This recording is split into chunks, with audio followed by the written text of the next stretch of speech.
the Sneeches. Now the star-belly Sneeches had bellies with stars, and the plain-belly Sneeches had none upon theirs. Those stars weren't so big, they were really so small, you might think such a thing wouldn't matter at all. But because they had stars, all the star-belly Sneeches would brag, we're the best kind of Sneech on the beaches. With their snoots in the air, they would sniff and they'd snort. Well, have nothing to do with the plain belly sort.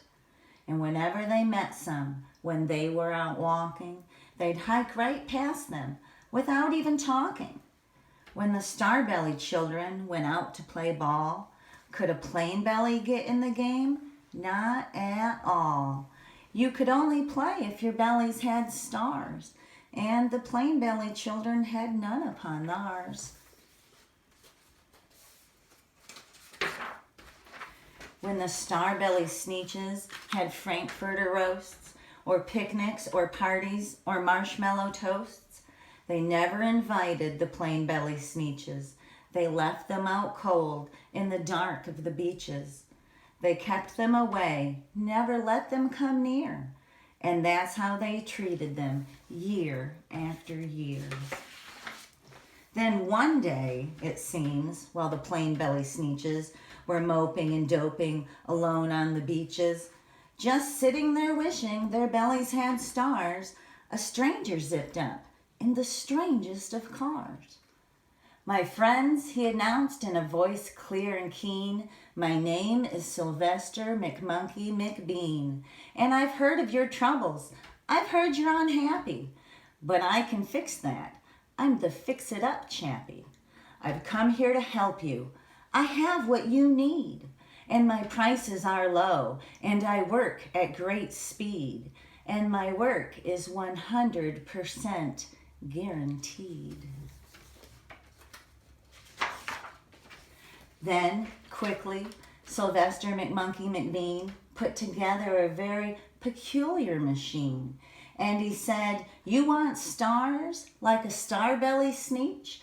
My friends, you can have them for $3 each. Just pay me your money and hop right aboard.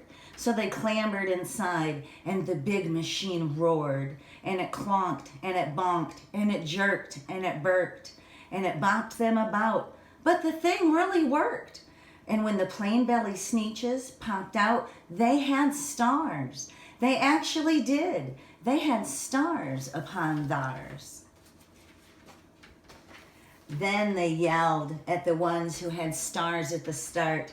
We're exactly like you. You can't tell us apart. We're all just the same now, you snooty old smarties. And now we can go to your Frankfurter parties. Good grief, groaned the ones who had stars at the first. We're still the best Sneeches, and they are the worst. But now, how in the world will we know? They all frowned, if which kind is what, or the other way round. Then up came McBean with a very sly wink, and he said, things are not quite as bad as you think. So you don't know who's who. That is perfectly true. But come with me, friends. Do you know what I'll do? I'll make you again the best Sneeches on beaches. And all it will cost you is $10 eaches. Belly stars are no longer in style, said McBean. What you need is a trip through my star-off machine. This wondrous contraption will take off your stars, so you won't look like Sneeches who have them on theirs. And that handy machine, working very precisely, removed all the stars from their tummies quite nicely. Then, with snoots in the air, they paraded about, and they opened their beaks and they let out a shout. We know who is who, now there isn't a doubt. The best kind of Sneeches are Sneeches without. Then, of course, those with stars all got frightfully mad To be wearing a star now was frightfully bad. Then, of course, old Sylvester McMonkey McBean invited them into his star-off machine.